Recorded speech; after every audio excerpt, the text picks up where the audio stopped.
Hi, I'm Arenda from Regina Speech Center, and today we're going to be talking about decodable readers and leveled readers and when we should be using each of those with our beginner readers. So let's get started. A decodable reader is a book that has phonetic patterns that have been explicitly taught, as well as high frequency words that have been explicitly taught. When we give a child a decodable reader, it should be one that is 100% decodable. So all of the patterns in that book should have been taught to that child, including all of the high frequency words that show up. A leveled reader is a book that has been given a specific level based on a number of criteria about the complexity of the book. Different companies have different ways of leveling books, so there is some differences depending on where you get the book from, but essentially a book that is leveled starts at a lower level, and then as the complexity increases, it gets to higher levels. Leveled readers, especially at the beginning level reader, at the beginning levels for our beginning readers, are usually fairly repetitive in that the text repeats itself and it has pictures that support the text that's on the page.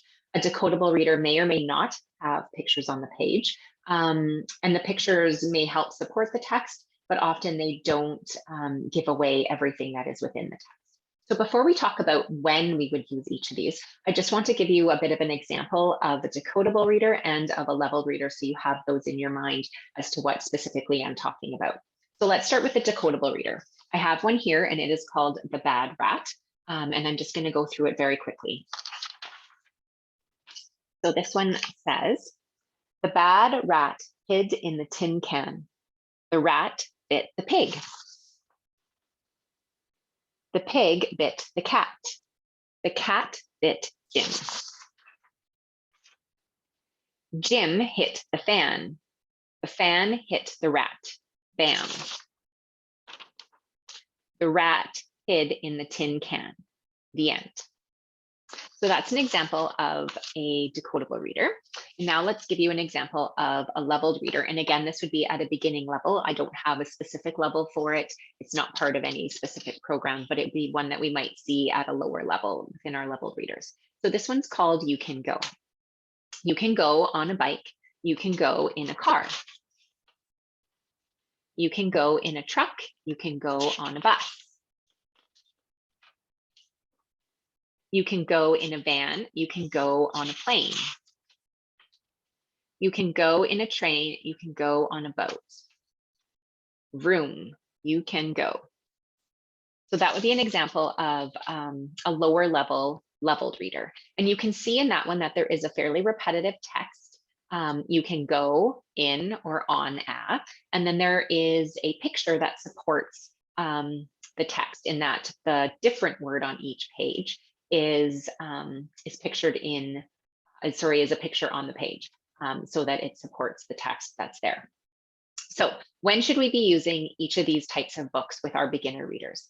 So if we're wanting to practice decoding and reading, we want to just be using decodable readers. And here's why. If a child is given a book that has text, that a word that they can't read, so a new word that they've come across, they don't know this word, and they try and decode it, but they haven't been taught the patterns, they're going to fail. They're not going to be able to decode the word. And so then what are they going to do?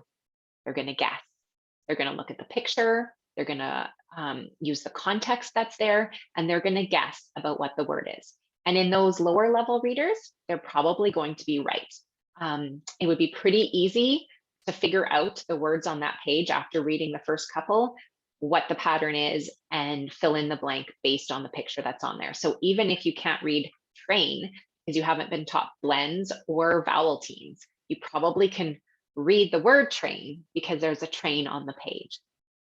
However, guessing is not a good strategy for reading, and it won't get you very far. Eventually, those books, those level books, are going to get more complex.